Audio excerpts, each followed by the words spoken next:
TSC ভবনের হাজারো জনতার ভিড়, তাদের বিজয় উল্লাস দেখতেই পাচ্ছেন। স্বৈরাচারী পালাইছে দেশ থেকে, আমাদের দেশ আজ স্বাধীন।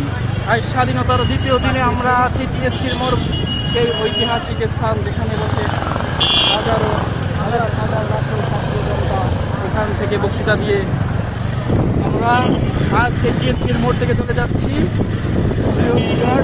আজ যাচ্ছি, তবে যাচ্ছি না। তবে আমারও আজকে আনন্দ লাগতেছে যে আমাদের দেশ থেকে সেই স্বৈরাচারী শাসক, যে নিজেকে খুবই কি বলে দেশপ্রেমিক মনে করত, সেই আজ দেশ থেকে পালাইছে। অতএব বোঝা গেল কি, আপনারাই বোঝেন, পালাইছে রে পালাইছে, শেখ হাসিনা পালাইছে, পালাইছে রে পালাইছে, শেখ হাসিনা পালাইছে। স্বৈরাচার পালাইছে, কেটা পালাইছে? স্বৈরাচার।